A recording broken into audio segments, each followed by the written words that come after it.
El Valle de los Pasos Perdidos. Expedición desaparece sin rastros. Zacatecas, 1708-1990, 1647. El polvo se levantaba en espirales perezosas bajo el sol de agosto. Ese sol brutal que en Zacatecas parecía tener peso propio, como si pudiera aplastar a un hombre contra la tierra rojiza. En la entrada del valle conocido localmente como El Silencio, 3 camionetas Toyota color arena permanecían estacionadas desde hacía ya 6 días, con las puertas abiertas, las llaves puestas en el contacto y absolutamente nadie dentro. Las huellas de neumáticos se perdían en la entrada del desfiladero, pero no había señal de regreso. 12 personas habían entrado al valle el 17 de agosto a las 16:47 horas. La hora exacta quedó registrada en el último reporte radiofónico que enviaron, y desde entonces el silencio había sido total y absoluto. Si están disfrutando esta historia y quieren más contenido de terror realista basado en casos inquietantes, no olviden suscribirse al canal y activar la campanita. Déjenme en los comentarios desde dónde nos están viendo y si conocen alguna historia similar de su región. Su apoyo hace posible que sigamos investigando estos casos que la historia oficial prefiere olvidar. El expediente oficial hablaba de una expedición de prospección geológica organizada por la Universidad Autónoma de Zacatecas en colaboración con una empresa minera canadiense. Pero las personas del pueblo cercano, San Rafael de las Tablas, sabían que había algo más. Siempre había algo más cuando se trataba del Valle del Silencio. Ese lugar tenía nombre propio en las conversaciones susurradas de las cantinas, en las advertencias que las abuelas daban a los nietos. No se acerquen al valle cuando el sol está cayendo. No escuchen si oyen voces que los llaman. Y sobre todo, nunca, jamás, sigan las huellas que no tienen regreso. Para entender lo que sucedió aquel agosto de 1990, hay que retroceder unas semanas, hasta el momento en que la expedición empezó a planificarse, cuando todo parecía ser simplemente otro proyecto académico más en una universidad de provincia que luchaba por conseguir financiamiento y relevancia nacional. El doctor Héctor Fernández Landa, de 53 años, geólogo de prestigio venido a menos, después de una serie de artículos polémicos sobre formaciones minerales anómalas en el norte del país, había conseguido finalmente el respaldo que necesitaba. La compañía Northridge Mining estaba dispuesta a invertir en la exploración de una zona que los mapas oficiales apenas detallaban. Un valle estrecho entre formaciones rocosas que se extendía por casi 15 kilómetros y que, según muestras preliminares tomadas en los años 50, contenía concentraciones inusuales de minerales de tierras raras. El equipo que Fernández Landa reunió era heterogéneo pero competente. Estaba su protegida, la joven geóloga Mariana Solís, de 28 años, brillante y ambiciosa, con una tesis doctoral sobre formaciones volcánicas que había llamado la atención en círculos especializados. Estaban también 2 estudiantes de posgrado, Roberto Esquivel y Luz María Córdoba, ambos ansiosos por participar en trabajo de campo que enriqueciera sus currículos. La empresa canadiense envió a 3 de sus propios técnicos, un ingeniero de minas llamado David Thornton, un geofísico de apellido MacLeod y un asistente técnico cuyo nombre completo era James Kirkpatrick, pero a quien todos llamaban simplemente Kirk.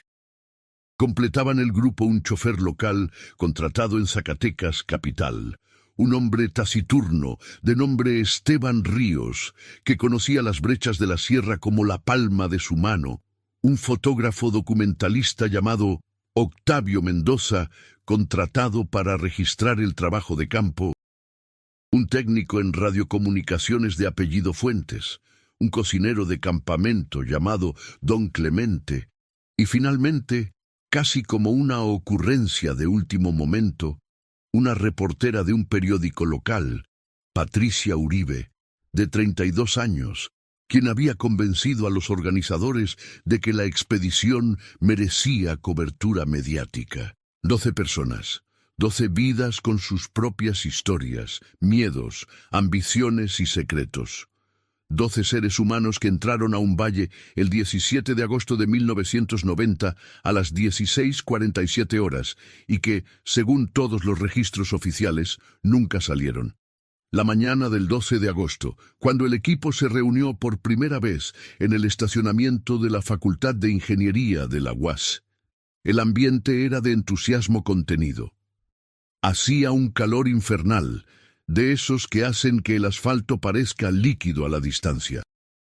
Las 3 camionetas estaban cargadas con equipo, martillos geológicos, brújulas, instrumentos de medición sísmica portátiles, tiendas de campaña, cajas de alimentos no perecederos, garrafones de agua, equipos de radio de banda civil, cámaras fotográficas, libretas de campo, mapas topográficos desplegados sobre los cofres de los vehículos, mientras Fernández Landa explicaba la ruta.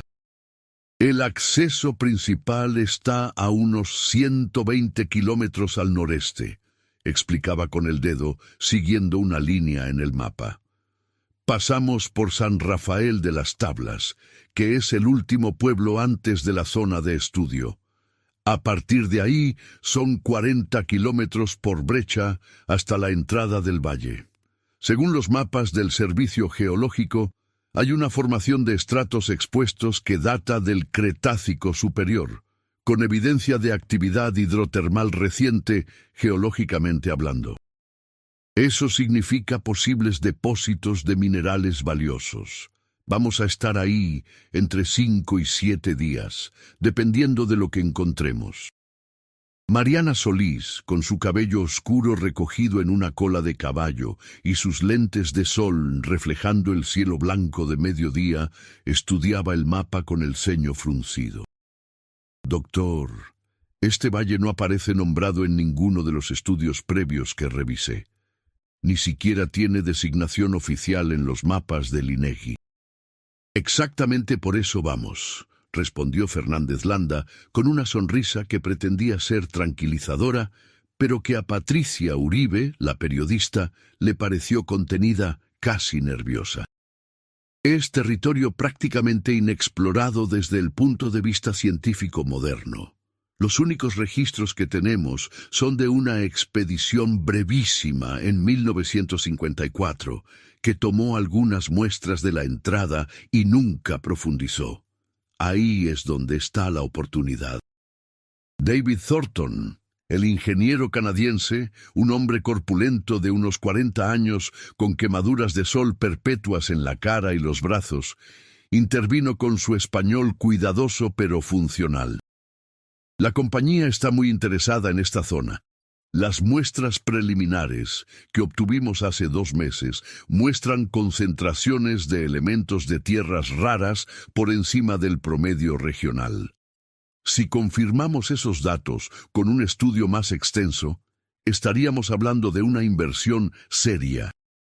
Patricia Uribe tomaba notas rápidas en su libreta de reportera, una de esas libretas estrechas que cabían en el bolsillo trasero del pantalón. Era una mujer delgada, de estatura media, con el cabello castaño cortado en un estilo práctico que no requería mucho mantenimiento, y unos ojos grises que observaban todo con atención analítica. Había trabajado 5 años en El Centinela de Zacatecas, un periódico de circulación regional que luchaba por sobrevivir en una época donde las noticias importantes venían de la Ciudad de México y donde los anunciantes locales cada vez apretaban más el presupuesto. Esta expedición era su oportunidad de escribir algo diferente, algo con sustancia, quizá algo que pudiera ser recogido por los medios nacionales si tenía suerte. ¿Y la gente del pueblo?, preguntó Patricia. ¿San Rafael de las Tablas? ¿Qué dicen ellos sobre el valle? Esteban Ríos, el chofer, que hasta ese momento había estado verificando la presión de las llantas de una de las camionetas, levantó la vista brevemente. Era un hombre de edad indefinida entre los 40 y los 50, rostro curtido por años de sol y viento, con manos grandes y callosas. «Dicen que es mejor no meterse», murmuró sin mirar a nadie directamente. «¿Por qué?», insistió Patricia. Esteban se encogió de hombros. «Cosas del pueblo, supersticiones. Dicen que la gente se pierde ahí, que el valle confunde a la gente. Pero yo he pasado cerca muchas veces, nunca he tenido problemas, siempre y cuando uno sepa dónde está el norte y no se meta cuando está oscureciendo». «Perfecto, entonces no hay de qué preocuparse», dijo Fernández Landa con tono resolutivo, dando por terminada la conversación. «Tenemos brújulas, GPS portátil, mapas, radios. No somos exploradores del siglo XIX. Estaremos en comunicación constante con la base». La base era en realidad la oficina del Departamento de Geología en la universidad, donde una secretaria de nombre Lupita Solórzano se había ofrecido voluntariamente para monitorear las comunicaciones de radio durante los días que durara la expedición. Tenía instrucciones claras, reportes cada mañana a las 8, cada tarde a las 6. Si pasaban más de 24 horas sin comunicación, debía notificar a las autoridades. 2 días después, el 14 de agosto por la tarde, el convoy de 3 camionetas llegó a San Rafael de las Tablas. Era un pueblo pequeño, de esos que aparecen casi por accidente en el paisaje árido del norte de Zacatecas.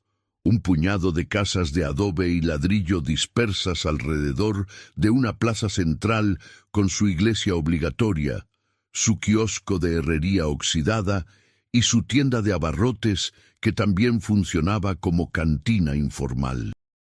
La población no llegaba a los 500 habitantes. La mayoría vivía de la ganadería de subsistencia, algo de agricultura de temporal en las partes donde había un poco de tierra menos pedregosa y del dinero que mandaban los que se habían ido al norte, a Estados Unidos. Cuando las camionetas se estacionaron en la plaza, levantando nubes de polvo que flotaron lentamente en el aire quieto de la tarde, varias personas salieron a ver. En pueblos como ese, la llegada de forasteros siempre era un evento. Niños descalzos se acercaron curiosos. Un grupo de hombres que estaban sentados en la sombra del kiosco, bebiendo cerveza tibia, observaron en silencio. El doctor Fernández Landa bajó de la camioneta principal y se acercó a saludar. Tenía esa habilidad urbana de parecer cordial, sin ser genuinamente cercano. «Buenas tardes, señores. Venimos de la Universidad de Zacatecas. Vamos a hacer un estudio geológico en el valle que está hacia el norte. Nos quedaremos acampando unos días. Queríamos presentarnos, por respeto». Un hombre mayor, de bigote blanco y sombrero tejano desteñido por incontables soles, asintió lentamente. «Ustedes sabrán lo que hacen. ¿Van al Valle del Silencio?» Si se refiere al valle que está a unos 40 kilómetros al norte, sí, ese es. El hombre mayor intercambió miradas con los otros. «Ese valle tiene nombre. Se llama así porque no se oye nada ahí dentro, ni pájaros ni viento, nada. Y porque la gente que entra a veces no regresa». Mariana Solís, que había bajado también y estaba estirando las piernas después de horas de camino, sonrió con esa mezcla de condescendencia y cortesía que la gente educada usa con las supersticiones rurales. «Es probable que sea un efecto acústico de las formaciones rocosas. A veces crean zonas donde el sonido se comporta de manera extraña». «Puede ser», dijo el hombre mayor sin cambiar de expresión, «pero los que conocemos esta tierra sabemos que hay lugares donde es mejor no estar. Sobre todo cuando el sol está bajo». Patricia Uribe, que había estado observando la interacción con interés periodístico, sacó su libreta. ¿Puede contarme más? ¿Ha desaparecido gente realmente? El hombre dudó. Miró a sus compañeros. Finalmente habló despacio, como escogiendo las palabras. Hace 20 años, 2 cazadores de venado entraron siguiendo un rastro. Encontramos sus rifles y sus mochilas al tercer día de búsqueda, pero a ellos nunca. Hace unos 10 años, un muchacho de aquí del pueblo, Daniel Chávez se llamaba, entró con su caballo porque se le había perdido ganado. El caballo regresó solo 2 días después, con las riendas arrastrando. Al muchacho lo encontramos 4 días más tarde, caminando en círculos cerca de la entrada del valle. No hablaba, no reconocía a nadie, se lo llevaron a un hospital en Zacatecas, pero nunca volvió a ser el mismo. Decían que tenía daño en la cabeza, pero él no tenía ningún golpe, ninguna herida, simplemente algo se le rompió por dentro. Un silencio incómodo cayó sobre el grupo. Roberto Esquivel, uno de los estudiantes de posgrado, un joven de 25 años con lentes y una camiseta de metálica desteñida bajo la camisa de campo, intentó aligerar el ambiente. Bueno, nosotros vamos preparados. Llevamos de todo, y somos 12 personas. No vamos a perdernos.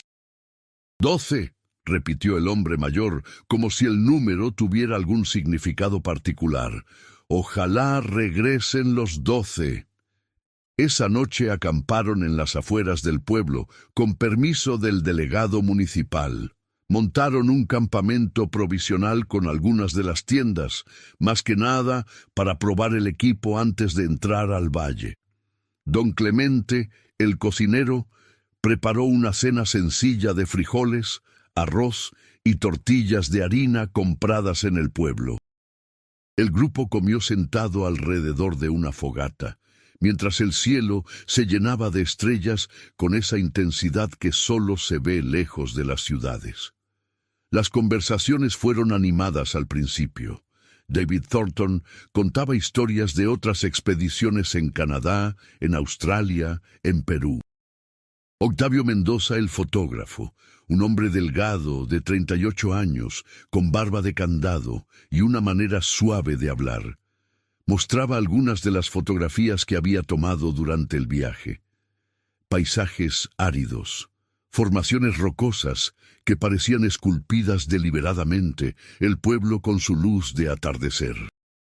Luz María Córdoba, la otra estudiante de posgrado, una mujer menuda de 24 años, con el cabello rizado, recogido en un pañuelo, hablaba con entusiasmo sobre su área de especialización, la geoquímica, y cómo esperaba encontrar evidencia de procesos hidrotermales antiguos que pudieran explicar las concentraciones minerales.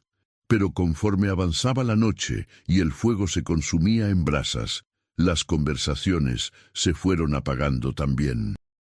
Patricia Uribe notó que Esteban Ríos, el chofer, se había mantenido aparte, fumando un cigarro tras otro, mirando hacia el norte, hacia donde presumiblemente estaba el valle, aunque en la oscuridad absoluta de la noche rural no se veía nada más allá de algunos metros. Patricia se acercó a él. ¿Estás preocupado? Esteban la miró de reojo. Yo solo conduzco, los llevo, los traigo. No es asunto mío lo que hagan allá adentro. Pero conoces la zona. Tú crees lo que dicen del valle. Yo creo lo que he visto. Y he visto que hay lugares en esta sierra donde las cosas no son como deberían ser.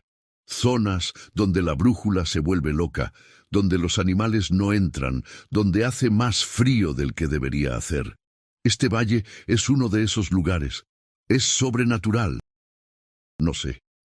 Pero es peligroso, eso sí lo sé. ¿Por qué aceptaste venir entonces? Esteban soltó una risa seca. Porque pagan bien, y porque tengo 5 hijos que alimentar. Uno hace lo que tiene que hacer. A la mañana siguiente, 15 de agosto, partieron temprano hacia el valle. La brecha era exactamente como Esteban había advertido. Difícil, rocosa, llena de surcos profundos dejados por las lluvias esporádicas. Las camionetas avanzaban despacio, sorteando piedras, cruzando lechos secos de arroyos, subiendo y bajando pendientes que hacían crujir las suspensiones. El paisaje era monótono y hermoso a la vez. Extensiones de matorrales bajos, cactáceas dispersas, formaciones rocosas de tonos rojizos y ocres, y al fondo, siempre al fondo, las montañas azuladas por la distancia y la bruma de calor. Tardaron casi 4 horas en llegar a la entrada del valle. Cuando finalmente las camionetas se detuvieron, todos bajaron a estirar las piernas y contemplar el lugar donde pasarían los próximos días. El Valle del Silencio se abría ante ellos como una grieta en la tierra. Las paredes de roca se elevaban a ambos lados, verticales en algunos tramos, escalonadas en otros, creando una especie de pasillo natural que se adentraba en la sierra. El suelo del valle era relativamente plano, cubierto de grava y arena, con vegetación escasa. Lo que más llamaba la atención era el silencio, absoluto, profundo, casi físico. No había canto de pájaros, no había zumbido de insectos, no había susurro de viento. Era como si el valle existiera en una burbuja de quietud. Impresionante, murmuró Mariana, con la voz sonando extrañamente plana en ese espacio sin ecos. Es exactamente como lo describieron, un efecto acústico definitivamente inusual. MacLeod, el geofísico canadiense, un hombre flaco y alto de unos 50 años, con la piel pecosa y perpetuamente enrojecida por el sol, sacó un instrumento y empezó a tomar lecturas. Las paredes rocosas tienen una composición densa, probablemente alta en minerales ferrosos. Eso podría explicar algunas anomalías acústicas, incluso magnéticas. Voy a hacer un mapeo completo. Instalaron el campamento base justo en la entrada del valle, donde todavía llegaba señal débil de radio. Fuentes, el técnico en radiocomunicaciones, un hombre joven de unos 26 años, con aspecto meticuloso y nervioso, montó la antena y verificó el equipo. Hizo la primera llamada de prueba. La voz de Lupita en la universidad llegó entrecortada pero audible. Los recibo, 5 por 5. ¿Todo en orden? Todo en orden, confirmó Fernández Landa. Mañana empezamos el trabajo de campo. Siguiente reporte a las 8 de la mañana. Esa primera noche en la entrada del valle transcurrió sin incidentes. Cenaron cordialmente, revisaron equipos, planificaron la estrategia del día siguiente. El doctor Fernández Landa propuso dividirse en 3 equipos. Uno que adentrara más en el valle para tomar muestras geológicas, otro que se quedara en la entrada, haciendo mediciones geofísicas, y un tercero que documentara y registrara todo. Patricia Uribe pediría unirse al equipo que fuera más al interior, donde está la verdadera historia, como dijo. Pero hubo algo que varios notaron, aunque pocos comentaron en voz alta. Durante toda la noche, el silencio del valle permaneció absoluto. Ni siquiera el crepitar del fuego de campamento parecía propagarse normalmente. Los sonidos morían rápido, absorbidos por algo en el ambiente. Y había otra cosa. Don Clemente, el cocinero, un hombre de 62 años que había trabajado en minas y campamentos toda su vida, mencionó casualmente mientras lavaba las ollas: ¿Notaron que no ha salido la luna? Todos miraron hacia arriba. El cielo estaba cubierto de estrellas brillantes, pero efectivamente no había luna visible, aunque según el calendario que Kirk consultó en su reloj digital, debería estar en cuarto creciente. «Estará detrás de las montañas», sugirió Roberto, aunque su voz no sonaba convincente. «Tal vez», dijo don Clemente, sin apartar la vista del cielo negro. «O tal vez este valle no le gusta a la luna». El 16 de agosto comenzó el trabajo de campo propiamente dicho.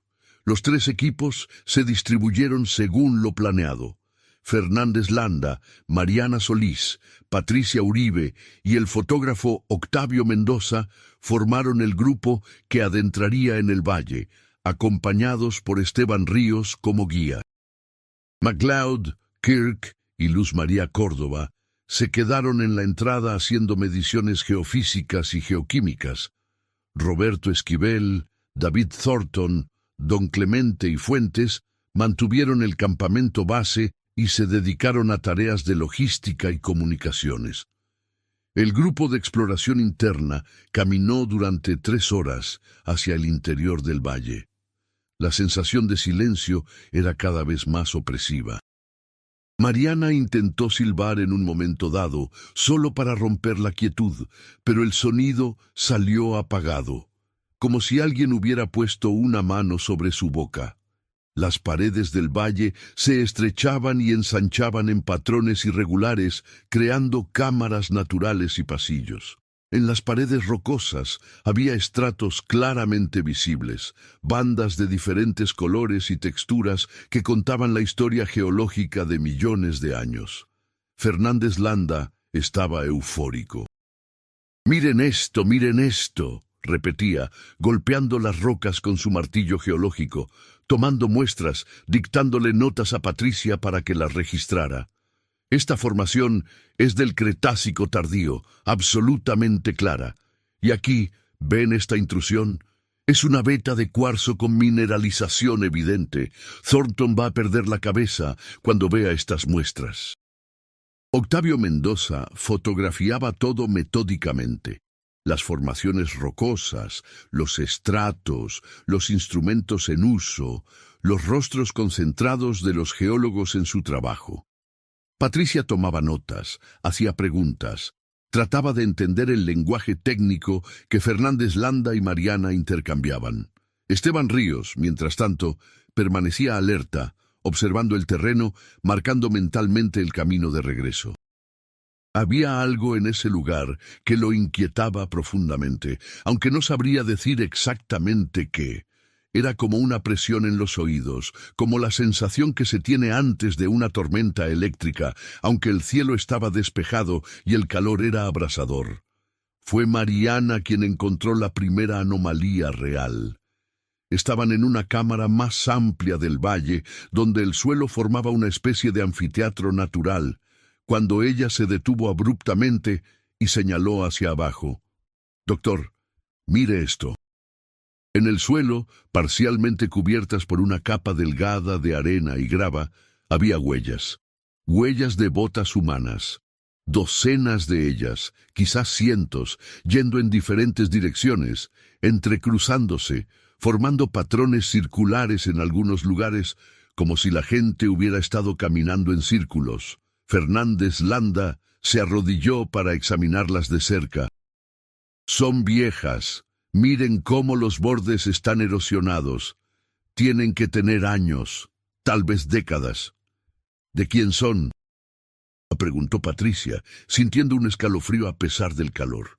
«De otra expedición, probablemente. O de cazadores, de gente del pueblo. Este valle no está completamente inexplorado, solo poco estudiado científicamente». Pero Esteban Ríos negó lentamente con la cabeza. Esas huellas no deberían estar así, con las lluvias, con el viento. Las huellas en arena no duran más de unas semanas, máximo unos meses. Si esas tienen años, significa que aquí no llueve, no hay viento que borre las marcas. Y eso no es normal. «Quizá el valle crea un microclima», sugirió Mariana, aunque su voz había perdido parte de su seguridad anterior. «Una zona protegida de los elementos». Octavio fotografió las huellas desde diferentes ángulos. Patricia las dibujó en su libreta anotando su distribución caótica. Y todos, aunque nadie lo dijo en voz alta, sintieron que había algo profundamente perturbador en esos rastros de presencia humana antigua, congelados en el tiempo, testimonio de gente que había estado ahí, caminando, buscando, quizá perdidos, quizá desesperados. Decidieron regresar al campamento base antes de que oscureciera. Esteban insistió y Fernández Landa estuvo de acuerdo. Habían recolectado suficientes muestras por ese día. El camino de regreso fue más rápido, siguiendo las marcas que habían dejado en las rocas con tiza de colores. Cuando llegaron al campamento, ya estaba cayendo el atardecer. El resto del equipo los recibió con noticias inquietantes. MacLeod había encontrado anomalías magnéticas significativas en toda la entrada del valle. La brújula simplemente no funciona bien aquí, explicó, mostrando su instrumento que giraba sin fijar el norte. Y el GPS tiene errores de posición de hasta 50 metros. Es como si hubiera algún tipo de depósito mineral masivo que interfiriera con los campos magnéticos. Fuentes también reportó problemas con las comunicaciones. La señal de radio es cada vez más débil. Esta mañana pude hablar con la universidad sin problema, pero en el reporte de las 6 de la tarde casi no se escuchaba nada. Tuve que repetir todo 3 veces. Esa noche, alrededor de la fogata, el ambiente era diferente, menos optimista, más tenso. Las anomalías que habían encontrado, el silencio absoluto, las huellas antiguas, los problemas magnéticos y de comunicación, empezaban a acumularse, creando una sensación difusa de inquietud. Fue David Thornton quien verbalizó lo que varios estaban pensando. Miren, no soy supersticioso. He trabajado en docenas de sitios remotos en todo el mundo, pero este lugar es extraño. Y si hay una explicación científica para todo esto, tenemos que encontrarla rápido, porque si no, vamos a empezar a ponernos nerviosos de verdad. Estoy de acuerdo, dijo Fernández Landa con tono firme. Por eso propongo que mañana nos adentremos más en el valle, que hagamos un reconocimiento completo. Queremos saber qué está causando estas anomalías. No nos vamos a dejar intimidar por un silencio raro y unas brújulas que no funcionan bien. Somos científicos. Los misterios son nuestro trabajo. Patricia Uribe observó los rostros iluminados por el fuego. Mariana asentía, aunque se veía menos segura que en la mañana. Roberto y Luz María intercambiaban miradas. Kirk revisaba su equipo compulsivamente. Don Clemente permanecía en silencio, fumando, y Esteban Ríos miraba hacia el interior del valle, hacia esa oscuridad que parecía más densa, más absoluta que cualquier noche normal. «Doctor», dijo Esteban finalmente, «yo creo que deberíamos irnos mañana. Hacer el reporte con lo que tenemos y regresar cuando estemos mejor preparados». «¿Preparados para qué?», preguntó Fernández Landa con un toque de irritación. «No ha pasado nada peligroso. Son solo fenómenos geológicos inusuales, exactamente lo que vinimos a estudiar. Las historias que cuenta la gente del pueblo no son de fenómenos geológicos, doctor. Son de gente que se pierde, gente que enloquece, gente que desaparece, supersticiones. Tal vez. Pero a veces las supersticiones están basadas en algo real». La discusión quedó inconclusa. Cada quien se fue a sus tiendas de campaña. Patricia, compartiendo tienda con Luz María, estuvo despierta mucho tiempo, escuchando el silencio del valle. No había sonidos nocturnos normales, no había grillos, no había el aullido lejano de coyotes, nada. Solo el silencio, denso y pesado, como si el valle estuviera aguantando la respiración.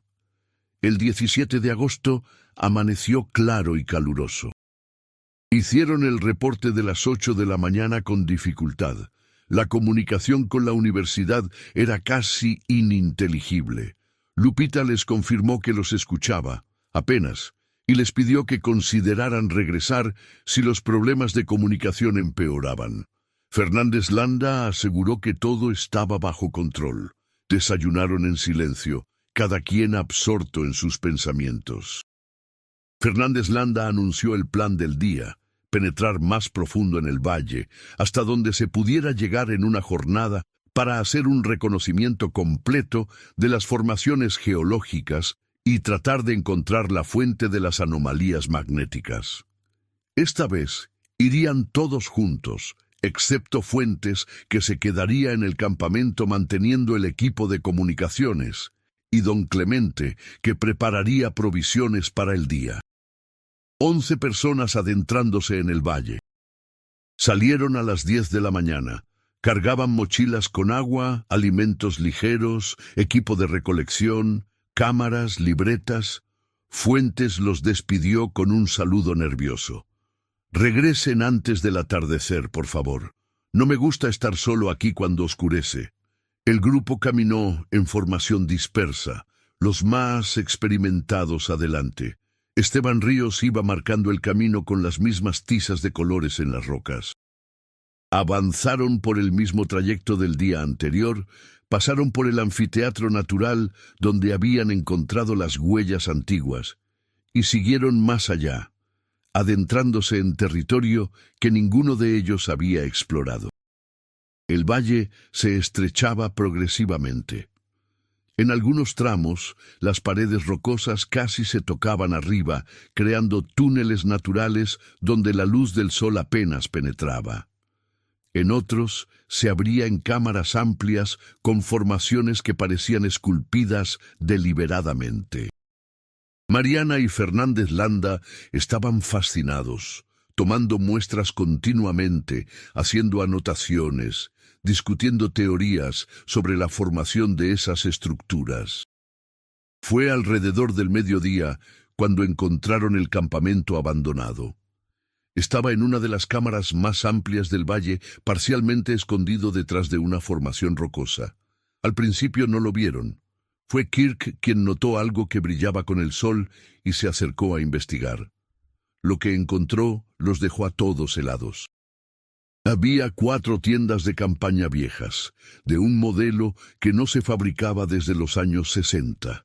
Estaban parcialmente colapsadas, la lona descolorida y rasgada en varios lugares, pero sorprendentemente preservadas para el tiempo que debían tener. Alrededor de las tiendas había equipo, lámparas de queroseno oxidadas, ollas y platos de metal, mochilas podridas, y algo que hizo que Patricia sintiera que se le helaba la sangre, libretas de campo, docenas de ellas, dispersas por el suelo, con las páginas onduladas por humedad antigua, pero todavía legibles. Fernández Landa recogió una de las libretas con manos temblorosas. La abrió. En la primera página, con tinta descolorida, había una anotación: Expedición de Prospección Minera, Valle del Silencio, Zacatecas, junio de 1954. Jefe de expedición, ingeniero Rafael Mendoza Galván. «Dios santo», murmuró. «Es la expedición que se mencionaba en los archivos, la que hizo las primeras muestras de este valle». Patricia tomó otra libreta, empezó a leer en voz alta, con voz temblorosa. 17 de junio, llevamos 5 días en el valle. Las muestras son extraordinarias, pero el equipo está cada vez más nervioso. 3 hombres reportan haber escuchado voces durante la noche, aunque cuando salimos a investigar no encontramos a nadie. Las brújulas no funcionan. Ayer, Ramírez insistió en que vio a alguien al final del valle, una figura que lo llamaba por su nombre. Pero cuando fuimos a buscar, no había nadie. Decidí que mañana regresaremos al punto base. «¿Y qué pasó?», preguntó Roberto, con la voz aguda por el nerviosismo. Patricia pasó varias páginas. Encontró otra entrada. 19 de junio. Tratamos de salir ayer, pero no encontramos el camino. Las marcas que habíamos hecho en las rocas no están. O tal vez estamos buscando en el lugar equivocado. El valle parece diferente. Las formaciones rocosas no se ven como antes. Ramírez se ha puesto muy mal. Grita que hay gente siguiéndonos, que nos están observando desde las paredes del valle. Tuvimos que atarlo porque intentó correr hacia el interior. Los demás están asustados. Yo también estoy asustado. El grupo permanecía en silencio absoluto, escuchando. Patricia buscó la última entrada. Su voz apenas era un susurro. 23 de junio. 4.º día intentando salir. ¿O es el 5.º? He perdido la cuenta. 3 hombres desaparecieron anoche. Simplemente no amanecieron en sus tiendas. Fuimos a buscarlos, pero el valle es un laberinto ahora. Todo se ve igual, todo se ve diferente. Escucho las voces también. Alguien me llama por mi nombre. Suena como mi esposa, pero sé que no puede ser ella.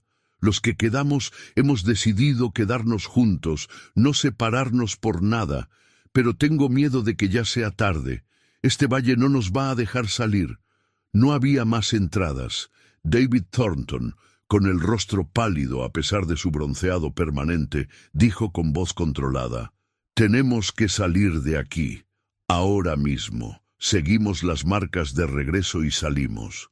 Ya. Fernández Landa parecía en shock. Pero esto tiene que tener una explicación. Probablemente se desorientaron, entraron en pánico. La psicología de masas puede causar alucinaciones colectivas cuando hay estrés extremo. Doctor, con todo respeto, me importa un carajo la explicación, dijo David con dureza. Hay una expedición completa que desapareció aquí hace casi 40 años. Tenemos que irnos. Mariana, que había estado revisando el equipo abandonado, levantó algo del suelo. Era una placa de identificación militar, del tipo que usan los soldados. Leyó en voz alta: Soldado Raso Agustín Ramírez Ochoa, 1931. Mandaron un equipo de rescate, dijo Esteban Ríos con voz grave. Probablemente del ejército, y tampoco regresaron. Kirk estaba hiperventilando. Luz María se había sentado en el suelo, con la cara entre las manos. Roberto caminaba en círculos pequeños, repitiendo: no puede ser, una y otra vez. Octavio fotografiaba todo compulsivamente, como si documentar el horror pudiera mantenerlo a raya. «Nos vamos ahora», ordenó Thornton, tomando el liderazgo de facto. «Esteban, tú conoces el camino. Nos llevas de regreso siguiendo las marcas. Todos juntos. Nadie se separa. Ahora». Empezaron a caminar de regreso. Rápido al principio, casi corriendo. Luego más despacio cuando el cansancio y el calor empezaron a hacer efecto. Esteban iba adelante buscando las marcas de tiza que había dejado en las rocas. Encontró la primera, luego la segunda. Luego, ¿dónde está la siguiente?, preguntó Mariana con un toque de pánico en la voz. Esteban buscaba, los ojos recorriendo las paredes rocosas. Debería estar aquí. La hice justo en esta pared, en esta roca que tiene forma de cara. ¿Estás seguro que es esta roca?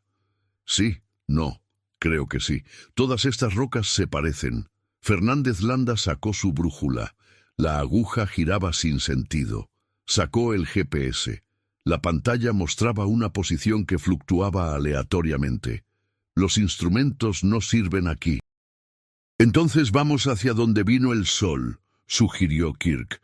Por la mañana el sol estaba a nuestras espaldas cuando entramos, así que si vamos hacia el sol ahora, deberíamos llegar a la entrada. Caminaron en esa dirección durante 1 hora. El valle no se parecía en nada al que habían atravesado en la mañana, o tal vez era el mismo valle, pero lo veían diferente. Las formaciones rocosas parecían repetirse, creando patrones que confundían la vista. Pasaron por un área que Roberto juró que ya habían atravesado antes, pero Mariana insistió en que era la primera vez que la veía. «Estamos yendo en círculos», dijo Patricia, tratando de mantener la calma. «O el valle es mucho más grande de lo que pensábamos». El sol empezaba a bajar, las sombras se alargaban, haciendo que el valle pareciera aún más laberíntico, y entonces alguien escuchó algo. Fue Luz María la primera. Se detuvo abruptamente, ladeando la cabeza. «Escuchen». Todos se quedaron quietos en silencio, y entonces lo escucharon. Una voz, débil, lejana, pero claramente una voz humana. Venía de más adelante, de algún punto más profundo en el valle. «¡Socorro! ¡Ayuda! ¡Por favor, ayúdenme!». Era una voz de hombre, joven, desesperada. «¡Es Fuentes!», exclamó Roberto. «Es Fuentes el que dejamos en el campamento». ¿Qué hace aquí? No es Fuentes, dijo Esteban con voz plana. Fuentes está en el campamento. Eso es lo que el Valle quiere que pensemos. Pero es su voz, insistió Luz María. ¡Socorro! ¡Me perdí! ¡No sé dónde estoy! Kirk empezó a caminar hacia la voz. David lo sujetó del brazo.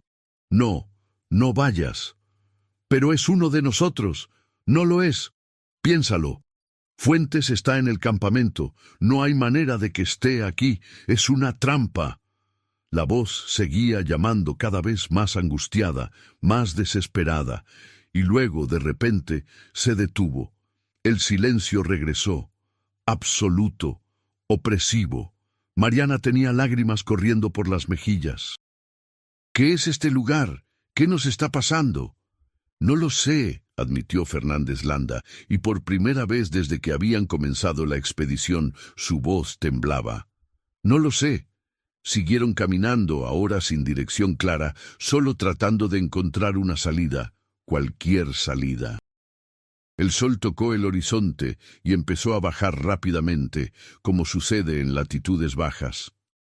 La luz dorada del atardecer pintó las paredes del valle de tonos rojos y naranjas que se veían hermosos y aterradores a la vez. Y entonces se escucharon más voces, varias esta vez, algunas reconocibles. Patricia juró escuchar a su madre, aunque su madre había muerto 5 años atrás. Otras desconocidas, voces que llamaban, que suplicaban, que invitaban a adentrarse más en el valle. No escuchen, ordenó Esteban. Tápense los oídos si es necesario. No escuchen y no respondan. Pero era difícil no escuchar. Las voces venían de todas direcciones, rebotando en las paredes rocosas, mezclándose entre sí, creando una cacofonía que hacía imposible distinguir qué era real y qué no. Roberto de repente se separó del grupo y corrió hacia uno de los pasadizos laterales. «¡Espera, voy!», gritaba. «¡Roberto, no!». Luz María corrió tras él. Kirk los siguió. En segundos, 3 miembros del grupo habían desaparecido en la creciente oscuridad. Thornton maldijo y corrió tras ellos gritando sus nombres. Mariana los siguió. Octavio, por puro instinto también, y en un momento el grupo de 11 se había dispersado. Patricia se encontró de repente sola con Fernández Landa y Esteban, en medio del valle que se oscurecía rápidamente. «¿Dónde están?», preguntó con pánico en la voz. «¿Dónde se fueron?». «Se los llevó el valle», dijo Esteban con voz resignada. «¿Cómo nos va a llevar a nosotros si no encontramos la salida antes de que oscurezca completamente?». Caminaron los 3 juntos, en silencio ahora, tratando de no prestar atención a las voces que seguían llamando. Patricia se dio cuenta de que ya no podía distinguir de dónde venían las voces, si de adelante, atrás, arriba o de dentro de su propia cabeza. Encontraron una pared rocosa y decidieron seguirla, con la lógica de que eventualmente los llevaría a algún lugar.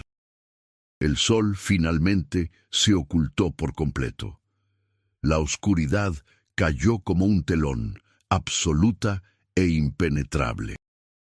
Sacaron las linternas, pero la luz parecía no proyectarse normalmente, creando más sombras confusas que iluminación útil. Y entonces Fernández Landa se detuvo. «Escuchen», dijo. «Escuchen realmente». Patricia y Esteban se detuvieron, y ahí estaba, un sonido débil pero inconfundible, el motor de un generador eléctrico, el motor del campamento. ¡El campamento! Patricia sintió una oleada de alivio tan intensa que casi la hizo llorar. «¡Está cerca!». Corrieron hacia el sonido, tropezando en la oscuridad, usando las linternas lo mejor que podían. Y de repente, ahí estaba, las luces del campamento, las tiendas, la fogata ardiendo, el generador funcionando. Fuentes salió de una tienda, sobresaltado al verlos llegar corriendo. «Doctor, Patricia, ¿qué pasó? ¿Dónde están los demás? Es casi medianoche. Estaba a punto de pedir ayuda». Los 3 se detuvieron, jadeando. Patricia revisó su reloj. Marcaba las 16:47. «No puede ser», murmuró. Salimos a las 10 de la mañana. Hemos estado ahí por horas. Tiene que ser de noche. Pero su reloj insistía 16:47, y cuando miró hacia el cielo, vio que efectivamente había luz. Una luz crepuscular extraña que no venía de ningún sol visible. Esteban Ríos se dejó caer de rodillas. «No salimos», dijo con voz quebrada. «Creemos que salimos, pero no salimos. Todavía estamos en el valle». Fernández Landa negaba con la cabeza, murmurando para sí mismo. Fuentes los miraba sin entender. Don Clemente salió de la tienda de cocina y se quedó inmóvil al verlos. Patricia, con la última reserva de racionalidad que le quedaba, sacó su libreta y escribió con mano temblorosa: 17 de agosto de 1990, 16:47 horas. Entramos al Valle del Silencio 11 personas. Nos separamos, no encontramos la salida. Los relojes no funcionan correctamente. Las voces nos llamaron. Creo que no vamos a salir. Cerró la libreta. Miró a sus compañeros.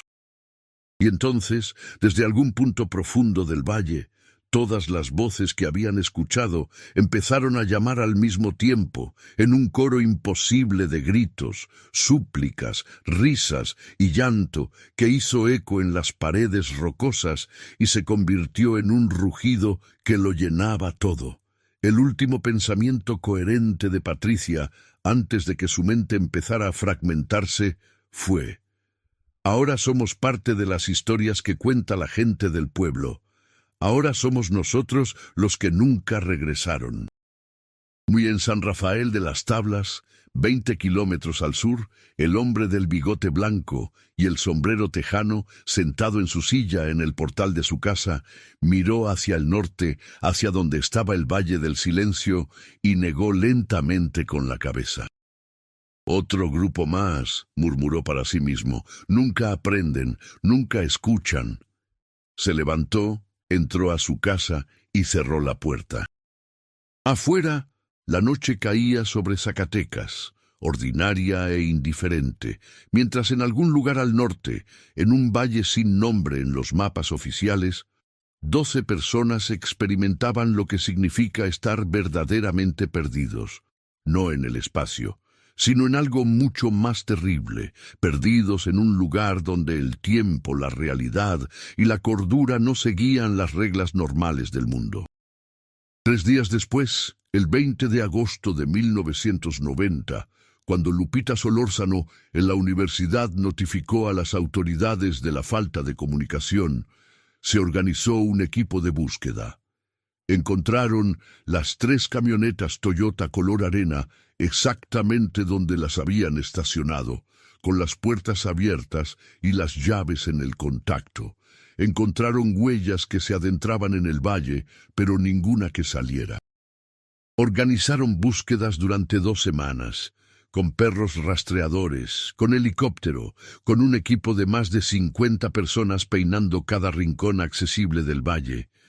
No encontraron absolutamente nada, ni cuerpos, ni equipo, ni señal de que el campamento base hubiera existido. Era como si las 12 personas hubieran sido absorbidas por la tierra misma. El caso fue clasificado oficialmente como desaparición sin elementos para investigación después de 6 meses. Los familiares nunca dejaron de buscar respuestas. La Universidad Autónoma de Zacatecas prohibió expediciones futuras al área. La compañía Northridge Mining retiró su inversión de México completamente. Y el Valle del Silencio regresó a ser lo que siempre había sido, un lugar prohibido en las conversaciones de San Rafael de las Tablas, un lugar donde las madres advertían a sus hijos que nunca, jamás, se acercaran. Pero la historia no termina ahí. Porque el terror verdadero, el terror humano y real, no está en las desapariciones mismas, sino en lo que vino después, en las ondas que esa tragedia generó en las vidas de quienes se quedaron esperando, en los secretos que salieron a la luz, en las preguntas que nunca pudieron responderse.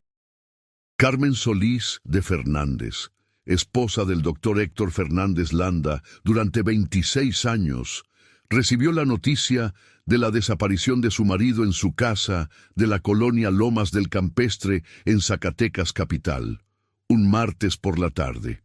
El oficial de la Policía Judicial del Estado que tocó a su puerta era joven, incómodo, claramente sin experiencia en dar noticias devastadoras.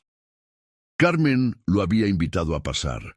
Le había ofrecido café que él rechazó y se había sentado en el sofá de la sala con las manos cruzadas sobre el regazo, esperando. Señora, vengo a informarle que su esposo, el doctor Héctor Fernández Landa, ha sido reportado como desaparecido junto con otras 11 personas durante una expedición de campo en la Sierra Norte del estado. Se organizó un operativo de búsqueda, pero hasta el momento no se han encontrado indicios de su paradero. Carmen había asentido despacio, como si el oficial le estuviera confirmando algo que ella ya sabía. El valle, había dicho simplemente. Fue al valle del que siempre hablaba, el que le obsesionaba. El oficial consultó sus notas. Sí, señora, un lugar llamado Valle del Silencio o El Silencio, dependiendo de cómo lo nombren los lugareños. Yo le dije que no fuera. Carmen se oyó decir a sí misma, con una voz que parecía venir de muy lejos. Le dije que ese proyecto era peligroso, no por las razones que él pensaba, sino porque estaba obsesionado. Una obsesión así nunca termina bien. En los días siguientes, mientras las búsquedas continuaban sin resultados, Carmen empezó a revisar los papeles personales de su marido, algo que nunca había hecho en todos sus años de matrimonio. Respetaba su privacidad, su espacio de trabajo. Pero ahora, en su ausencia, sentía que tenía derecho, necesidad incluso, de entender qué lo había llevado a ese valle. Lo que encontró la perturbó profundamente. En el estudio de Héctor, en un cajón cerrado con llave que Carmen tuvo que forzar con un destornillador, había una carpeta gruesa etiquetada simplemente como El Silencio, investigación personal. Dentro había documentos que databan de años atrás, mucho antes de que la expedición oficial se organizara. Había recortes de periódicos amarillentos sobre desapariciones en la zona, algunos tan antiguos como 1923. Había testimonios escritos a mano, entrevistas que Héctor aparentemente había realizado en secreto con ancianos de San Rafael de las Tablas y pueblos circundantes. Había mapas dibujados a mano, marcados con símbolos que Carmen no reconocía. Y había algo más. Páginas y páginas de un diario personal donde Héctor documentaba lo que solo podía describirse como una obsesión enfermiza. 15 de marzo de 1987. Encontré otra referencia al valle en archivos del Servicio Geológico. Una expedición de 1932 reportó fenómenos acústicos anómalos y desorientación extrema del personal. 2 miembros de esa expedición nunca regresaron. ¿Por qué nadie ha investigado esto sistemáticamente? ¿Qué están ocultando? 22 de julio de 1988. Hablé con un anciano en San Rafael. Me contó que su abuelo fue parte de un grupo de rescate en 1954, buscando a unos mineros desaparecidos. Dijo que su abuelo regresó cambiado, que no volvió a ser el mismo, que hablaba dormido sobre las voces que nunca se callan. Murió en un manicomio en 1961. Necesito acceso a esos registros médicos. 3 de enero de 1990. He convencido a Northridge de financiar una expedición formal. Finalmente voy a poder entrar al valle a ver con mis propios ojos qué hay ahí. Mariana no debe saber la verdadera razón. Ella piensa que es solo geología. Es mejor así. Si supiera lo que realmente busco, pensaría que estoy loco. Tal vez lo estoy, pero tengo que saberlo. Carmen leyó página tras página, con las manos temblando, con lágrimas corriendo silenciosamente por sus mejillas. Su marido había estado planeando esto durante años. La expedición científica había sido solo una excusa. Héctor estaba buscando algo más, algo que nunca le había confesado a ella, algo que lo había consumido lentamente. En la última entrada del diario, fechada el 10 de agosto de 1990, una semana antes de la expedición, Héctor había escrito algo que hizo que Carmen sintiera un escalofrío profundo. He soñado con el valle cada noche durante el último mes. En los sueños, alguien me llama por mi nombre. Es una voz de mujer. Suena como Carmen, pero sé que no es ella. Es algo que está en el valle, algo que me conoce, que me ha estado esperando. Pronto voy a saber qué es. Pronto voy a entender. Y si no regreso, que Carmen sepa que la amé, pero que esto era algo que tenía que hacer. Algunos misterios no te dejan vivir hasta que los resuelves, o hasta que te destruyen intentándolo. Carmen cerró el diario y lloró por primera vez desde que había recibido la noticia. No lloró por la pérdida, aunque dolía profundamente. Lloró por el engaño, por los años que Héctor había vivido con esta obsesión secreta, por la vida que habían compartido y que ahora descubría había estado construida sobre medias verdades. Lloró porque su marido había elegido un misterio por encima de ella, por encima de su matrimonio, por encima de su propia vida. Pero sobre todo lloró porque, en el fondo de su corazón, una parte oscura y terrible de ella envidiaba esa obsesión. Envidiaba la pasión, la certeza, el propósito que Héctor había encontrado, aunque lo hubiera destruido. Su propia vida le parecía de repente vacía, una sucesión de días sin significado real, sin nada por lo que valiera la pena arriesgarlo todo. Esa noche, Carmen Solís de Fernández tomó una decisión que cambiaría el curso de su vida. Contactó al oficial que había llevado la noticia y pidió ser incluida en las operaciones de búsqueda. Quería ir al valle. Necesitaba verlo por sí misma. Le dijeron que no, por supuesto. Era demasiado peligroso. Ella no tenía entrenamiento. Las búsquedas oficiales ya estaban en marcha. Pero Carmen era una mujer que había pasado 26 años siendo la esposa sumisa y paciente de un académico distraído. Esa Carmen había muerto el día que descubrió el diario. La Carmen que emergió era diferente, determinada, implacable, dispuesta a hacer lo que fuera necesario.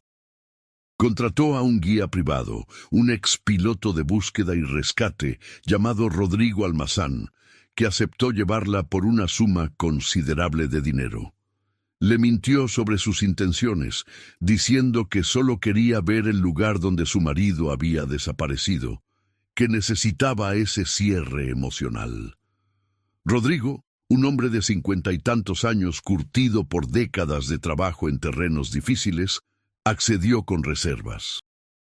Fueron al valle una semana después del inicio de las búsquedas oficiales, cuando los equipos del gobierno habían empezado a reducir sus operaciones. Era el 28 de agosto de 1990. Carmen llevaba consigo el diario de su marido, una cámara fotográfica y una determinación que rayaba en lo suicida. El viaje hasta San Rafael de las Tablas le pareció surreal. El paisaje árido, el calor brutal, los pueblos pequeños que salpicaban la carretera como heridas en la tierra. Cuando llegaron al pueblo, la recibieron con una mezcla de lástima y desaprobación. El hombre del bigote blanco, don Ezequiel Montes, salió a su encuentro en la plaza. «Señora», le dijo con voz grave, «sé quién es usted y sé lo que viene a hacer. Le voy a decir lo mismo que le dije a su marido cuando pasó por aquí hace semanas. Ese valle no es para los vivos. Los que entran no regresan o regresan rotos. Usted todavía tiene elección. Él ya no». Carmen lo miró directamente a los ojos. Don Ezequiel, con todo respeto, mi marido ya está perdido, pero yo necesito saber por qué. Necesito entender qué lo llevó allá. Y si hay aunque sea una posibilidad pequeña de que esté vivo, tengo que intentar encontrarlo. Don Ezequiel negó lentamente con la cabeza. No está vivo. No de la manera que usted piensa. El valle no mata, señora. Eso sería misericordioso. El valle atrapa. Los que entran se quedan ahí, en algún lugar entre estar y no estar. Mis abuelos lo sabían. Sus abuelos lo sabían. Ese conocimiento se ha transmitido de generación en generación en este pueblo y siempre se ha respetado. Hasta que vienen los de fuera, con su educación y su ciencia, pensando que saben más. Entonces, déjeme ser otra tonta más, dijo Carmen. Es mi elección. Don Ezequiel suspiró. Que Dios la acompañe, porque nadie más podrá hacerlo. Rodrigo y Carmen llegaron a la entrada del valle al día siguiente por la mañana. Las 3 camionetas Toyota seguían ahí, exactamente como las habían dejado, ahora rodeadas de cinta amarilla de la policía. El campamento de búsqueda oficial estaba a unos metros, prácticamente abandonado excepto por 2 agentes estatales que mantenían presencia más por protocolo que por esperanza real de encontrar algo. Carmen se bajó del vehículo de Rodrigo y caminó lentamente hacia la entrada del valle. El silencio la golpeó como una pared física. Era exactamente como Héctor lo había descrito en su diario. Absoluto, antinatural, opresivo. No había sonido de insectos, de pájaros, de viento, nada. Increíble, murmuró Rodrigo detrás de ella.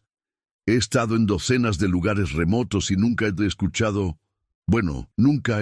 no he escuchado algo así. Carmen sacó el diario de Héctor de su mochila y lo abrió en una página que había marcado. Él escribió: El silencio del valle no es ausencia de sonido. Es presencia de algo que absorbe el sonido, que lo consume, como si el valle mismo estuviera respirando hacia adentro, constantemente aspirando todo lo que tiene vida. Bonita metáfora, dijo Rodrigo incómodo. Inquietante, pero bonita. No creo que sea una metáfora, respondió Carmen. Entraron al valle caminando, con Rodrigo marcando el camino meticulosamente con estacas de metal pintadas de naranja fluorescente que clavaba en el suelo cada 20 metros. No vamos a perdernos como los otros, explicó. Mantenemos contacto visual con la última estaca siempre. Si algo se siente raro, regresamos inmediatamente. Caminaron durante 2 horas adentrándose en el valle. Carmen reconocía formaciones rocosas de las fotografías que había visto en los archivos de Héctor. En ciertos puntos se detenía, tocaba las piedras, trataba de sentir lo que su marido había sentido, de ver lo que él había visto. Rodrigo la observaba con preocupación creciente. La señora actuaba como si estuviera en trance, como si algo la estuviera guiando. Encontraron el lugar donde debería haber estado el campamento base de la expedición, según los mapas. No había absolutamente nada. Ni cenizas de fogata, ni marcas de tiendas, ni basura. Nada que indicara que alguien hubiera estado ahí jamás. Esto no tiene sentido, dijo Rodrigo. 12 personas acampando durante días dejan rastros, siempre. Huellas compactadas, círculos de piedras para fogatas, algo. Carmen se arrodilló y pasó las manos por la arena del suelo. Estaba suelta, sin compactar, como si nunca hubiera sido tocada. El valle borra las evidencias, dijo con voz distante. O nunca estuvieron realmente aquí, o están aquí pero en otro lugar, otra capa. Señora, está hablando sin sentido. Creo que deberíamos regresar. Pero Carmen no le prestaba atención. Estaba leyendo otra página del diario. Héctor escribió sobre teorías. Anomalías magnéticas que podrían crear distorsiones en la percepción espacial. depósitos minerales que podrían generar campos electromagnéticos que afectan la función cerebral, gases volcánicos residuales que causan alucinaciones. Trató de encontrar una explicación científica para todo. ¿Y la encontró? No, porque al final se dio cuenta de que no era ciencia, era algo más viejo, algo que la ciencia no puede medir. Carmen levantó la vista hacia las paredes del valle que se elevaban a ambos lados. Este lugar está vivo, Rodrigo. No de la manera que nosotros entendemos la vida, pero está consciente y tiene hambre. Rodrigo dio un paso atrás. Señora Carmen, con todo respeto, creo que el sol y el estrés la están afectando. Tenemos que regresar ahora. En ese momento, ambos lo escucharon. Una voz, débil, distante, pero inconfundiblemente humana. Carmen, Carmen, estoy aquí, ayúdame. Era la voz de Héctor. Carmen se puso de pie de un salto, con los ojos muy abiertos. Héctor, ¿dónde estás? No responda, dijo Rodrigo urgentemente, sujetándola del brazo. Es lo que le pasó a los otros. Las voces los separaron, los confundieron. Pero Carmen se soltó bruscamente. Es mi marido. Está vivo. No es su marido. Es este lugar usándolo contra usted. La voz volvió a llamar, más clara ahora, más desesperada. Carmen, por favor, estoy perdido. Hace tanto frío. Ayúdame. Carmen empezó a caminar hacia la voz. Rodrigo la siguió maldiciendo, tratando de mantener contacto visual con la última estaca naranja. Pero el valle parecía haberse transformado. Los pasadizos entre las rocas parecían multiplicarse, crear nuevos caminos que no habían estado ahí antes. ¡Héctor!, gritaba Carmen. ¡Sigue hablando! ¡Voy hacia ti! ¡Aquí! ¡Estoy aquí! Doblaron un recodo y se encontraron en una cámara amplia del valle. Y ahí, sentado en el suelo con la espalda contra una pared rocosa, estaba Héctor Fernández Landa. Carmen corrió hacia él, cayó de rodillas a su lado. ¡Héctor! ¡Dios mío, estás vivo! Pero cuando tocó su brazo, algo estaba terriblemente mal. La piel estaba fría, como mármol. Héctor levantó la cabeza para mirarla y Carmen contuvo un grito. Los ojos de su marido estaban abiertos, pero vacíos, las pupilas dilatadas al máximo, sin enfocar nada. Su boca se movía formando palabras, pero la voz que salía no sincronizaba con el movimiento de los labios. Carmen, vine a buscar respuestas, encontré preguntas, tantas preguntas. El valle pregunta y nunca se detiene. Rodrigo llegó jadeando detrás de Carmen. Cuando vio a Héctor, retrocedió instintivamente. Señora, aléjese de él. Eso no está bien. Algo está muy mal. Es mi esposo. Carmen abrazó a Héctor, o intentó hacerlo. El cuerpo era rígido, inflexible, como una estatua. Héctor, mírame. Soy yo, Carmen. Vine a llevarte a casa. Los ojos vacíos de Héctor finalmente enfocaron en ella, y lo que Carmen vio ahí la hizo estremecerse hasta los huesos. No había reconocimiento, no había personalidad, no había humanidad. Era como mirar los ojos de un maniquí, de algo que parecía humano, pero era fundamentalmente otra cosa. «¡Casa!», repitió la cosa con el cuerpo de Héctor. «No hay casa, solo hay el valle». «Siempre ha sido el valle. Tú también te quedarás. Todos se quedan. El valle no suelta lo que toma». Carmen retrocedió, con las manos temblando. «No, no eres Héctor. ¿Qué eres?». La cosa se puso de pie con movimientos rígidos, mecánicos. Detrás de ella, Carmen escuchó más sonidos. Se volvió y vio otras figuras emergiendo de entre las rocas. Reconoció a Mariana Solís por las fotografías que había visto, y a Patricia Uribe, y a otros que debían ser miembros de la expedición. Todos se movían de esa manera extraña, antinatural. Todos tenían esos ojos vacíos. «El valle pregunta», dijeron al unísono, con voces que no pertenecían completamente a gargantas humanas. ¿Por qué vienen? ¿Qué buscan? ¿Qué esperan encontrar? El valle tiene todas las respuestas. El valle es todas las preguntas. Quédense, respondan, pregunten, quédense, quédense, quédense. Rodrigo agarró a Carmen del brazo y tiró de ella. ¡Corremos! ¡Ahora!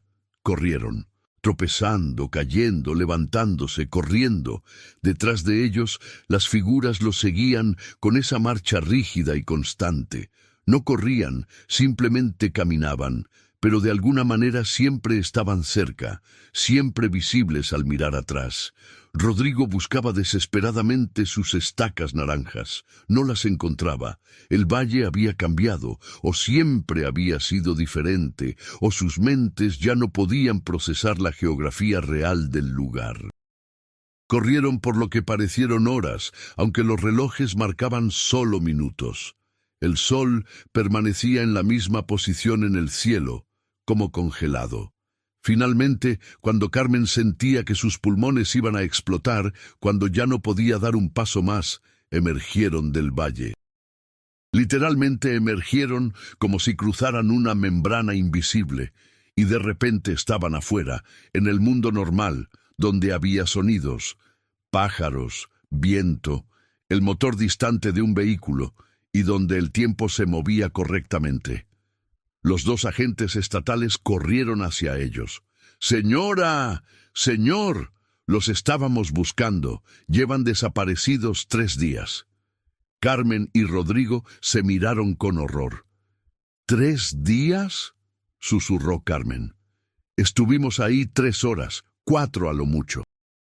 Uno de los agentes negó con la cabeza. Entraron hace 3 días. Íbamos a organizar otro equipo de búsqueda. Pensábamos que los habíamos perdido también. Rodrigo revisó su reloj. Marcaba la misma hora que cuando habían entrado. Como si se hubiera detenido.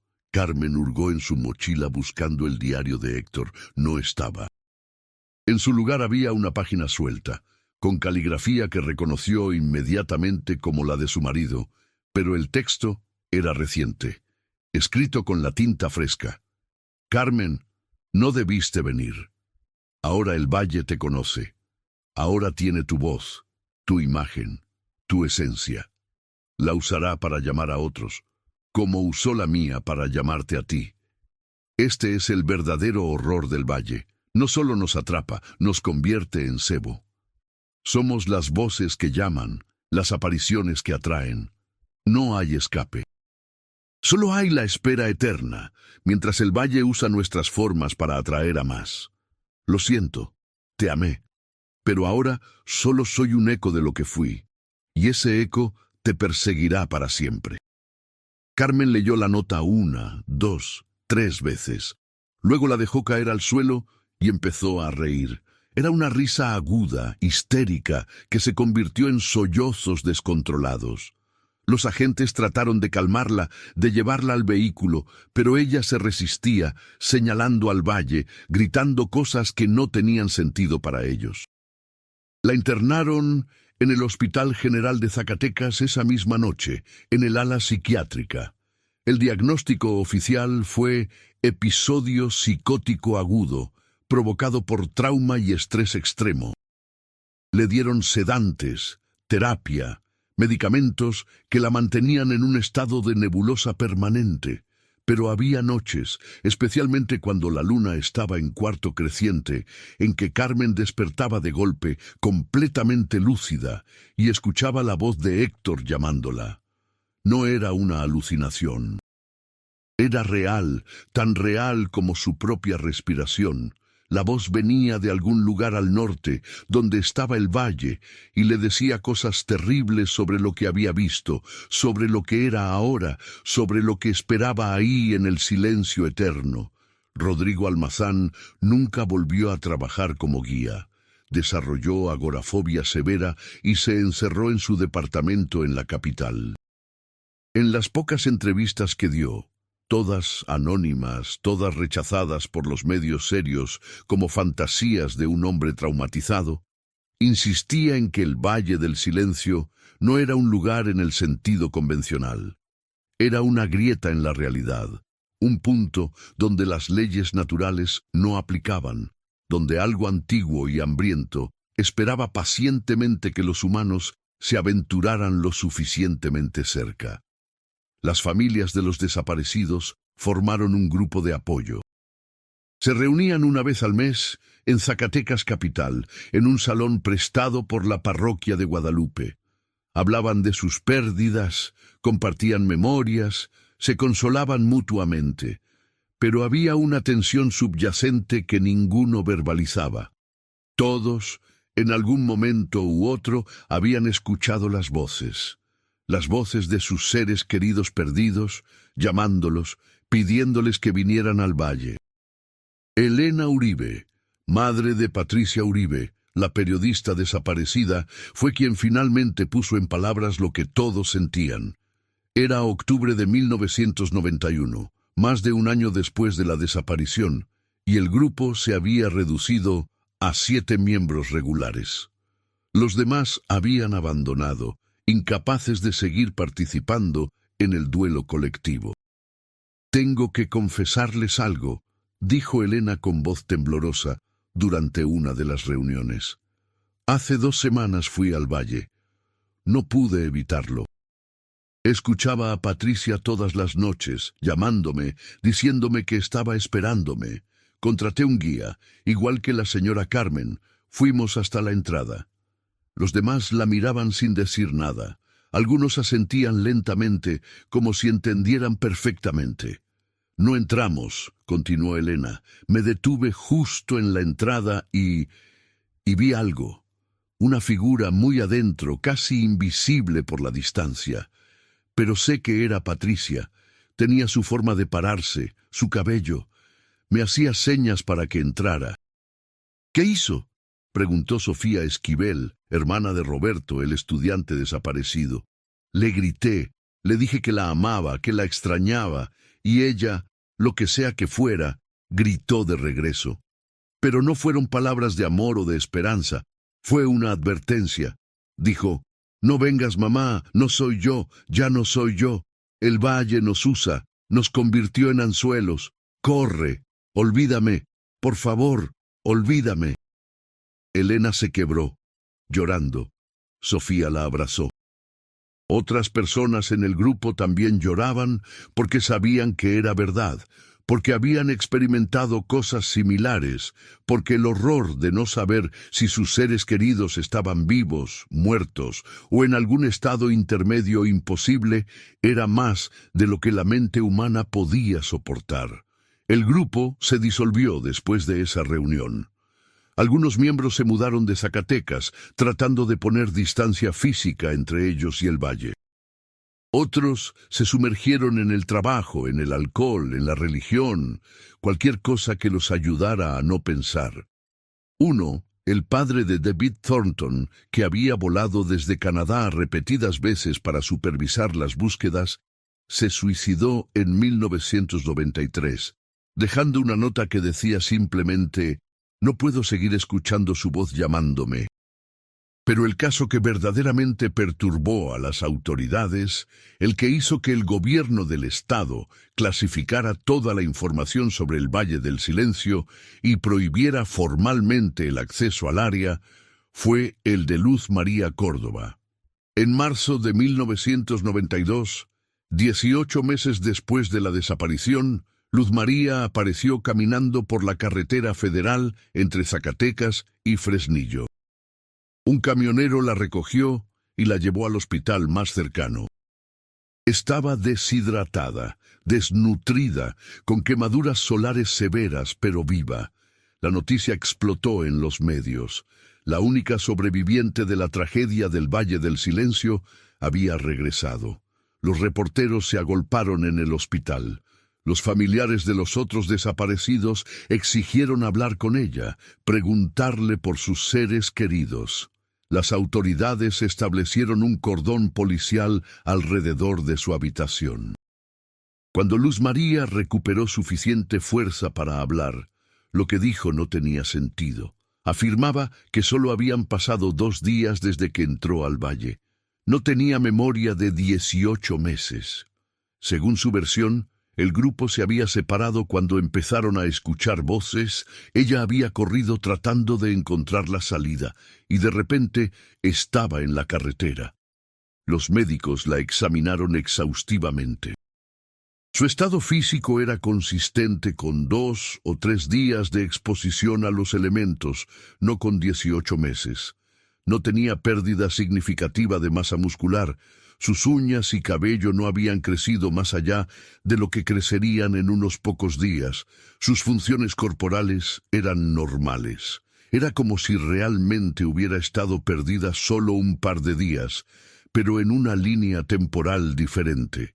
Los psiquiatras la evaluaron. No mostraba signos de psicosis, de invención, de trauma que la hiciera crear falsos recuerdos. Realmente creía que solo habían pasado 2 días.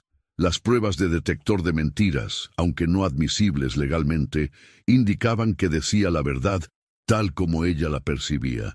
Pero había algo más, algo que los médicos susurraban entre ellos, que las enfermeras comentaban con miedo, que hizo que algunos se negaran a entrar a su habitación.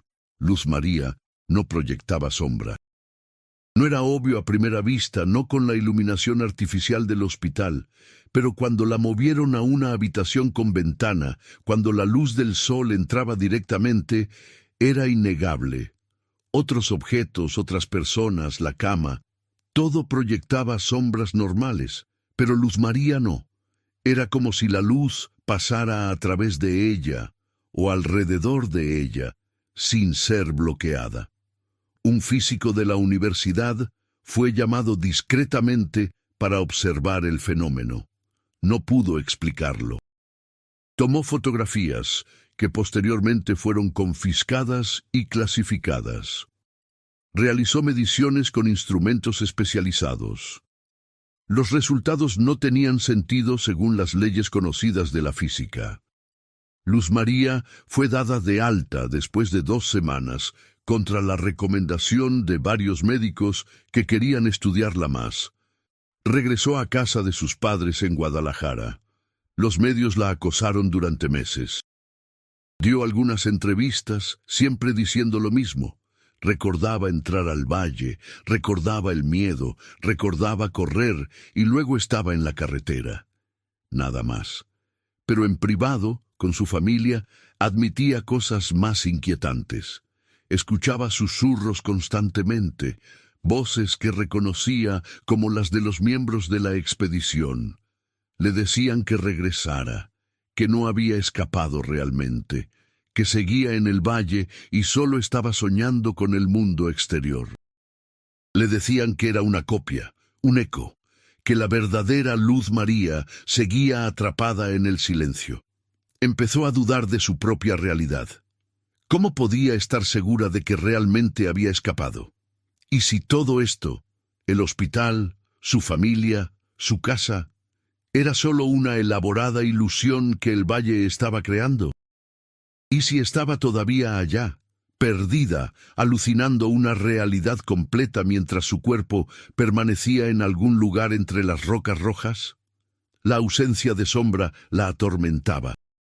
Era la evidencia física de que algo estaba mal, de que no era completamente real, completamente humana, completamente aquí. Empezó a cubrirse completamente cuando salía, con ropa de manga larga, sombreros de ala ancha, gafas oscuras, no para protegerse del sol, sino para que otros no notaran la anomalía. En 1995, 3 años después de su reaparición, Luz María Córdoba desapareció nuevamente. Esta vez no hubo expedición, no hubo valle, simplemente se fue de su casa una mañana y nunca regresó. La policía la buscó, su familia contrató investigadores privados, pero no encontraron rastro. Su madre, en una entrevista años después, dijo algo que resumía el horror de toda la situación. Creo que Luz María nunca salió realmente del valle. Lo que regresó a nosotros era algo más, una proyección, un recuerdo, un fantasma. y eventualmente ese algo tuvo que regresar a donde pertenecía. El valle siempre recupera lo que es suyo. Para 1996, el caso del Valle del Silencio había sido prácticamente borrado de los registros oficiales. El gobierno del estado selló todos los archivos relacionados. Las 3 camionetas Toyota fueron finalmente removidas y destruidas. La entrada al valle fue bloqueada con una cerca de alambre de púas y señales de advertencia sobre riesgo geológico extremo, prohibido el paso. San Rafael de las Tablas volvió a su existencia soñolienta y olvidada. Los turistas ocasionales que preguntaban sobre la historia recibían respuestas evasivas. Don Ezequiel Montes, el hombre del bigote blanco, murió en 1998 a los 86 años. En su lecho de muerte, rodeado de sus hijos y nietos, sus últimas palabras fueron: «El valle sigue esperando, siempre espera. Tengan cuidado, nunca se acerquen cuando escuchen las voces». Pero las historias persisten. En Internet, en foros de fenómenos inexplicables, el caso del Valle del Silencio reaparece periódicamente. Teorías conspirativas sobre experimentos gubernamentales, sobre portales dimensionales, sobre seres extraterrestres. Gente que afirma haber visitado el valle y experimentado cosas similares. Otros que dicen que es todo un engaño elaborado, una leyenda urbana magnificada. Lo que es indiscutible es que 12 personas entraron a ese valle el 17 de agosto de 1990 a las 16:47 horas. Y que ninguna de ellas regresó realmente. Luz María Córdoba volvió físicamente, pero algo fundamental le faltaba, algo que la hizo eventual e inevitablemente regresar a la oscuridad. Los demás simplemente desaparecieron, dejando atrás familias rotas, preguntas sin respuesta y voces que todavía llaman en la noche. Carmen Solís de Fernández permaneció en tratamiento psiquiátrico hasta su muerte en 2003. Nunca dejó de escuchar la voz de su marido. Nunca dejó de insistir en que Héctor seguía vivo en algún sentido retorcido, atrapado en un bucle temporal dentro del valle, experimentando la misma confusión y terror una y otra vez por toda la eternidad. En sus últimos años, desarrolló una teoría que compartió con su psiquiatra, el doctor Américo Vega, quien la documentó en sus notas personales, publicadas póstumamente en 2015. Carmen creía que el valle no era solo un lugar, sino una entidad, algo antiguo que había existido mucho antes de que los humanos llegaran a esa región.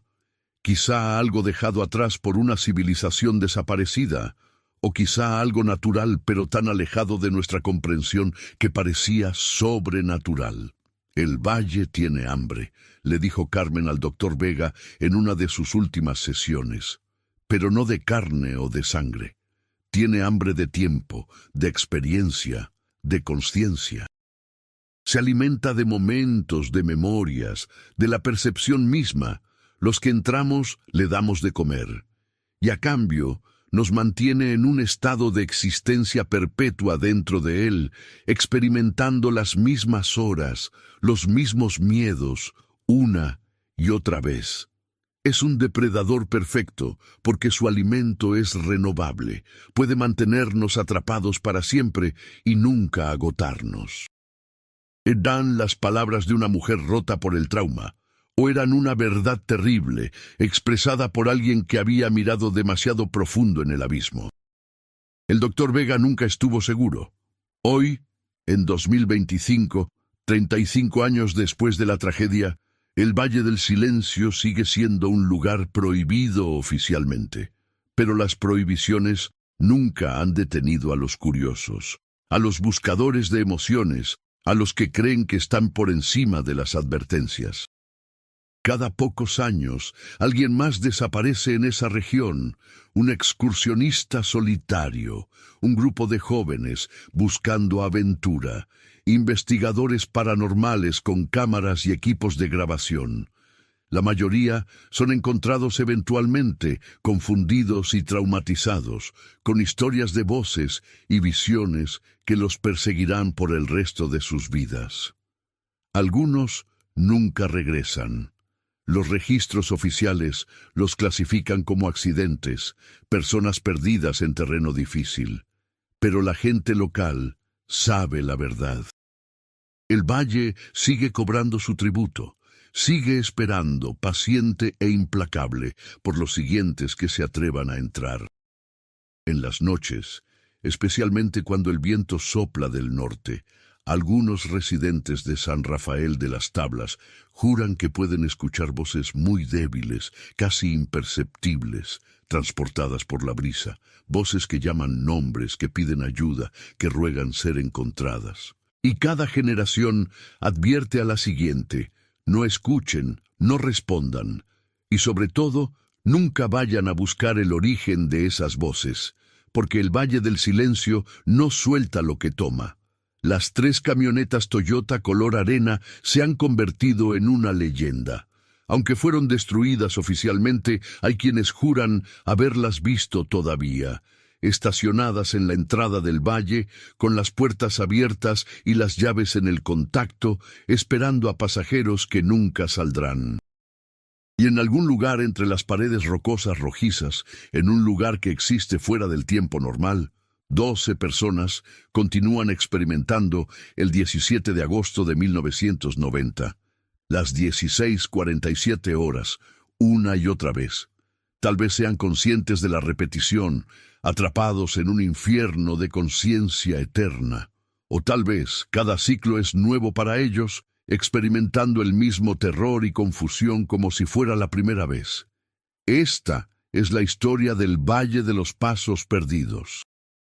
Una historia de ciencia que se encontró con algo que la ciencia no puede explicar, de personas racionales enfrentadas a lo irracional, de la arrogancia humana destrozada por fuerzas que no comprenden ni controlan. Es una historia sobre el precio de la curiosidad, sobre los peligros de la obsesión y sobre el hecho terrible de que el universo contiene misterios que tal vez nunca debieron ser explorados. No hay moraleja reconfortante aquí, no hay lección que haga que todo tenga sentido. Solo hay una advertencia, transmitida a través de décadas por gente que sabe que hay lugares en este mundo donde las reglas normales no aplican, donde lo inexplicable espera pacientemente por los que se atreven a acercarse.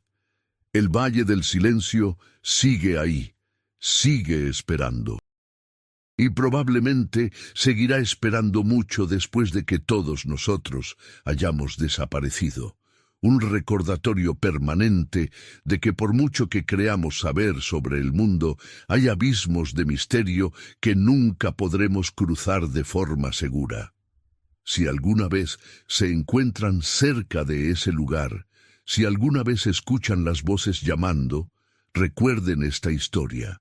Recuerden a las 12 personas que creyeron que la ciencia y la razón eran suficientes.